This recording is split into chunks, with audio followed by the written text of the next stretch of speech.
Hello दोस्तों, आप सभी का बहुत बहुत स्वागत है आपके अपने यूट्यूब चैनल इंग्लिश एजुकेशन में। दोस्तों, मैं हूं दुर्गा प्रसाद यादव। आज की इस वीडियो में हम लोग सीखेंगे क्लास 10th पे बोर्ड इंग्लिश सिलेबस में हमारा फर्स्ट लेसन जो पोएट्री के अकॉर्डिंग आता है द फाउंटेन। उस लेसन के हम लोग आज इसमें कॉम्प्रहेंशन के अकॉर्डिंग जो आता है क्वेश्चन आंसर उसको देखेंगे और पेपर में आने वाले एक एक पॉइंट को भी देखेंगे। तो चलिए हम आपको कुछ पहले पॉइंट्स बताते हैं, तब उसके बाद क्वेश्चन आंसर पर डिस्कस करेंगे। तो दोस्तों, आपकी स्क्रीन पर जैसा दिख रहा होगा, पहला क्वेश्चन जब भी आएगा पेपर में तो वहाँ पे देखिए, यहाँ पे जैसे हम दिया फर्स्ट क्वेश्चन में lesson poetry the fountain of comprehension question and answer लिखा है। तो वहाँ पे पहली टाइटल जब होगी, हेडिंग होगी, read the fountain stanza, read the following stanza given below and answer the question that following. ये होगा हेडिंग इस तरह से। तो उसके अकॉर्डिंग देखिए, फर्स्ट स्टेंजा हमने लिखा है, फर्स्ट स्टेंजा में लिखा है into the moon light dot dot dot blow. यहाँ पे हमने इतना ही केवल लिखा है, डॉट डॉट बीच में लगाया है, लेकिन जब यह स्टेंजा पेपर में आएगा तब यह पूरा स्टेंजा रहेगा जैसा कि आपकी बुक में दिया होगा। और बुक पास में है तो देखिए वहाँ पे into the moonlight whiter than snow waving show flower like when the winds blow. इतना पूरा स्टेंजा 4 लाइन का आपके पेपर में आएगा और उसी 4 स्टेंजा के अकॉर्डिंग आपसे कुछ क्वेश्चन पूछे जाएंगे। वह क्वेश्चन किस आधार पर होंगे, किस टाइप के होंगे, चलिए उस क्वेश्चन को भी डिस्कस करते हैं। तो पहला क्वेश्चन आपके सामने है, देखिए पहला क्वेश्चन हमारा है, write the title of this poem from which the above noted lines have been taken. पहला क्वेश्चन हमारा ये है। तो देखिए उस क्वेश्चन का आंसर हम किस तरह से लिखेंगे। आंसर तो लिखना आसान है, लेकिन उसमें कुछ पॉइंट्स बिंदु होते हैं, कामा होते हैं, उसको स्टूडेंट्स ध्यान देना भूल जाते हैं, तो वहाँ से हमारा नंबर लेस होता है। चलिए देखते हैं, इसका आंसर है these lines have been taken.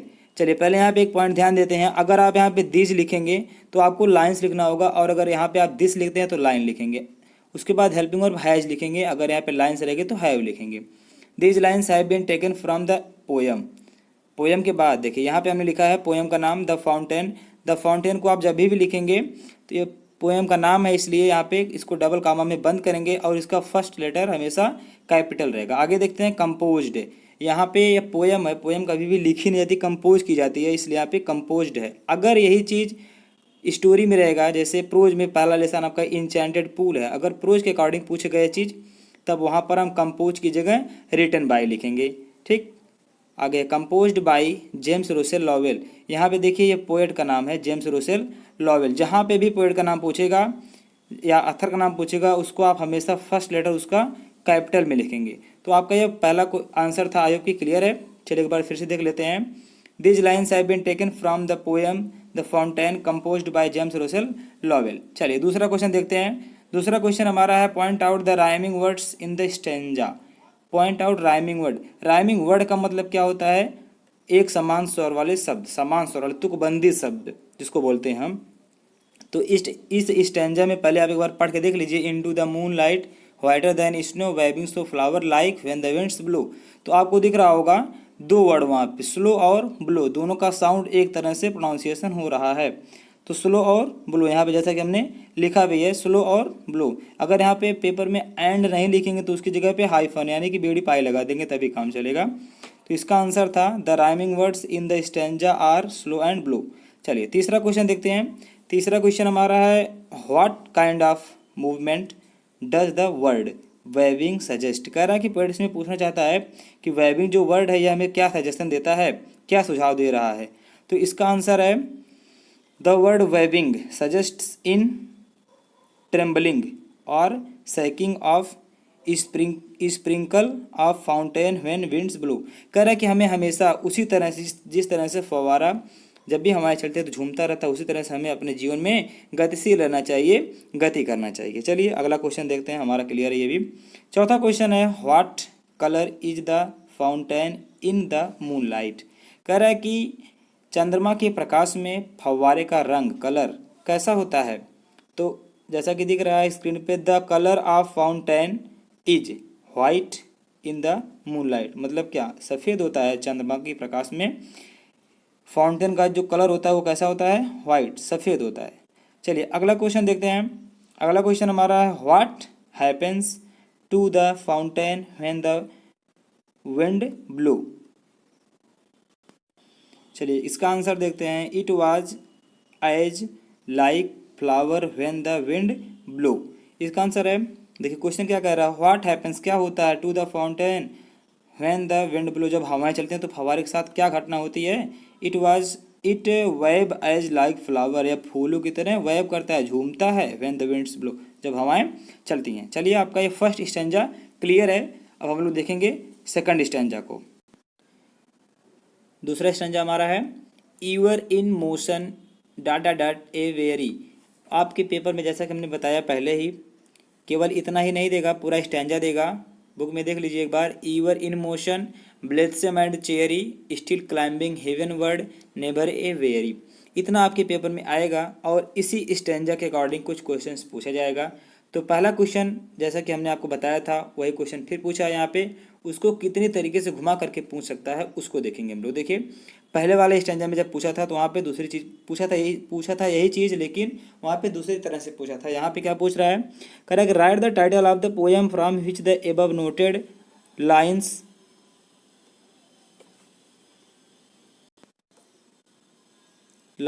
Of poetry been taken. Who is the author of the poem, अगर who is the author of the poem पूछता है तो आप उसका नाम लिखेंगे, अदरवाइज छोड़ देंगे, लिख देंगे तो ठीक ही रहेगा। चलिए इसका आंसर देखते हैं। The title of the poem, जहाँ तक आपको दिख रहा है कि हमने बताया था अगर आप लेसन का नाम लिखेंगे तो उसको आप डबल कामा के अंदर लिखेंगे और उसका फर्स्ट लेटर हमेशा कैपिटल होगा, जैसा कि आपको दिख रहा है। आगे, from which the above noted lines of poetry have been taken and is composed by James Russell Lowell. जैसा आपने बताया था आपको, हमेशा आप जब भी लिखेंगे पोएट का नाम तो वहाँ पर हमेशा क्या करेंगे, उसका फर्स्ट लेटर कैपिटल होगा, और पोएट्री में हमेशा कंपोज होता है ना कि राइट, हमेशा आप कंपोज लिखेंगे। चलिए दूसरा क्वेश्चन देखते हैं। Each of above 4 lines describe a particular quality of the fountain, mention them. कह रहा है कि इस 4 लाइन में उस फाउंटेन के फव्वारे, इस यहाँ पे जो कह रहा है 4 लाइन, 4 लाइन के अंदर फव्वारे की क्या क्वालिटी को बताया गया, क्या मेंशन किया गया, उसके बारे में कुछ बताइए। चलिए उसके बारे में कुछ देखते हैं इस आंसर में। इसका आंसर कह रहा है कि the above 4 lines describe the quality of happiness and the attitude of freshness of the fountain who never feel tired. उसकी क्वालिटी बताई गई, यहाँ पे ध्यान दीजिएगा। कह रहा है कि हैप्पीनेस प्रसन्न रहता है हमेशा, एटीट्यूड में रहता है, फ्रेशनेस हमेशा वो क्या रहता है, ताज़ा रहता है, और नेवर ए टायर्ड, और कभी भी वो थकता नहीं। इतनी क्वालिटी इस पैसेज के अंदर बताई गई हैं। चलिए आगे हम लोग अगला क्वेश्चन देखते हैं। What is the meaning of the word still. Still का इस क्वेश्चन को देखेंगे हम लोग कि यहाँ पे स्टिल, जो ये स्टिल वर्ड है इसकी मीनिंग क्या बताना है। The meaning of the word is besides that. ठीक, बिसाइड्स दैट, बिसाइड का मतलब होता है के बगल में या नज़दीक, तो यहाँ पे चलिए ये भी आंसर हमारा हो गया। The meaning of the word still is beside that. अगला लास्ट क्वेश्चन है इस स्टैंजा का, point out the rhyming word in the above note lines.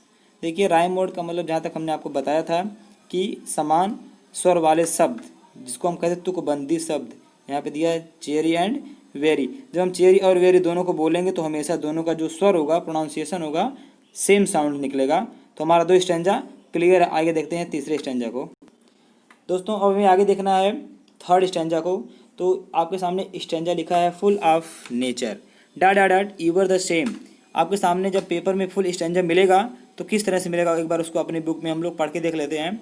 Full of nature nothing can time change every moment your the same. आप भी book को साथ में लेके बैठिए, वहाँ पे पढ़ के आगे समझते रहिए। चलिए हम अपना फर्स्ट क्वेश्चन देखते हैं इस स्टैंजा के अकॉर्डिंग। तो हमारा पहला क्वेश्चन क्या कहता है, name the title of this poem from which the above noted lines of poetry have been taken. हमेशा बार बार एक क्वेश्चन दोहरा रहे हैं आपको, इसलिए कि आप इसमें जो कोई भी मिस प्रिंटिंग ना करें, कोई भी वर्ड भूले ना। तो देखिए the title of this poem is the fountain from which the above noted lines of poetry have been taken. चलिए इसमें कुछ बताना नहीं था। अगला क्वेश्चन देखते हैं, why can nothing tame the fountain. Why can nothing tame the fountain. करा कि टेम का मतलब क्या यहाँ पे आपको बताया गया। टेम का मतलब पालतू बनाना। तो कोई भी, वाई कैन नथिंग, कोई भी फाउंटेन को, फव्वारे को पकड़ क्यों नहीं सकता है? कह रहा nothing can time the fountain because it is full of nature which changes every moment and move on it's demand. कह रहा है आंसर में कि नथिंग कैन टेम, कोई भी फव्वारे को पकड़ नहीं सकता, बिकॉज क्योंकि it is full of nature. Nature का मतलब क्या होता है? प्रकृति से भरपूर है ये। विच जो कि चेंजेज एवरी मोमेंट, ये हमेशा बदलता रहता है, and move on it's demand, और अपने मन से ही चलता है। चलिए अगला क्वेश्चन देखेंगे। तीसरा क्वेश्चन हमारा क्या है? How does the fountain remain ever the same. हमारा फाउंटेन हमेशा एक समान कैसे दिखाई देता है? अगर दोस्तों आप इसकी नोट्स बनाना चाहते हैं, इसको लिखना चाहते हैं, तो पहले ही स्क्रीनशॉट ले लिया करिए। चलिए आगे देखते हैं। The fountain remain ever the same because it always move and in motion to do its best. कह रहा है कि हमेशा यह एक समान क्या है? How does the fountain remain ever the same, हमेशा एक समान कैसे रहता है ये? तो हमेशा ये अपने बारे में बेस्ट करने के लिए ही रहता है, इसीलिए हमेशा यह एक समान दिखाई देता है। अगला क्वेश्चन है point out the pairs of words which rhyme together in the stanza. इस स्टेंजा में राइम वर्ड क्या है? राइम वर्ड का मतलब समान स्वर वाले शब्द। तो चलिए समान स्वर वाले शब्द क्या है उसको देखते हैं। कह रहा कि द पेयर ऑफ वर्ड्स, अगर वहाँ पे पेयर कहेगा तो पेयर आप अपने आंसर में भी पेयर लिखेंगे। Pair of words rhyme together in the stanza is time and same. Time and same लिखे जाए, टेम के बाद हाइफन लगा दिया तब भी ठीक रहेगा। तो चलिए हमारा ये था तीसरा स्टेंजा। अभी हमारा आगे भी बचा है, तो उस स्टेंजा को हम लोग आगे अभी कवर करेंगे, देखते हैं उसको भी। चलिए चौथा स्टेंजा हमारा है। उसके पहले दोस्तों आपसे कहना चाहेंगे वीडियो बनाने में बहुत मेहनत लगती है, एक बार एक लाइक कर दें और अपने मित्रों के साथ शेयर भी करें, और अगर आप हमारे चैनल पर नए हैं तो सब्सक्राइब कर लीजिए, बेल आइकन को प्रेस करिए और इसी तरह से ज्ञान को अर्जित करते रहिए। चलिए स्टेंजा नंबर 4 हमारा है ceaseless data that the element. इसका मतलब क्या कहता है? पहले हम लोग पूरे इस स्टेंजा को पूरा देखेंगे, पूरा पढ़ेंगे एक बार। कह रहा है कि ceaseless aspiring ceaseless content darkness और सनशाइन द एलिमेंट। कह रहा है कि हमेशा दिन हो चाहे रात हो, फव्वारा हमेशा ऊपर की तरफ उठता रहता है, और यही इसके मौलिक तत्व हैं, यही इसके गुण हैं। ये पूरे स्टेंजा का ये कितना अर्थ था। तो हमारे इस स्टेंजा के अकॉर्डिंग पहला क्वेश्चन क्या है? Write the title of this poem from which the above noted lines of poetry have been taken. पहला क्वेश्चन सेम है, इसके बारे में कुछ बताना नहीं है, आप यहाँ पे इसको पढ़ लेंगे और खुद ही समझ लेंगे। दूसरा क्वेश्चन देखते हैं। What are the element of the fountain. Fountain के फव्वारे के क्या एलिमेंट है, क्या तत्व हैं, क्या मौलिक तत्व इसके हैं? Aspiring, satisfied, darkness and sunshine और the element of the fountain.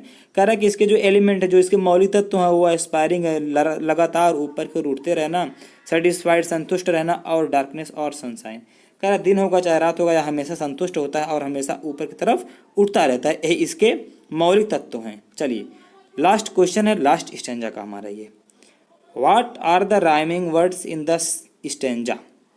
इस स्टेंजा में राइमिंग वर्ड क्या है? तुकबंदी वाले शब्द क्या है? समान स्वर वाले शब्द क्या है? राइमिंग वर्ड क्या है? राइमिंग वर्ड इसमें है कॉन्टेंट एंड एलिमेंट।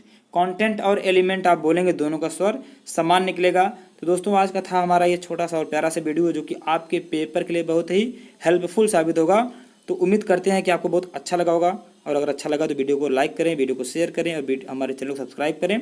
मिलते हैं हम लोग इसी तरह से नेक्स्ट लेसन को लेकर के अगली वीडियो में, तब तक के लिए धन्यवाद।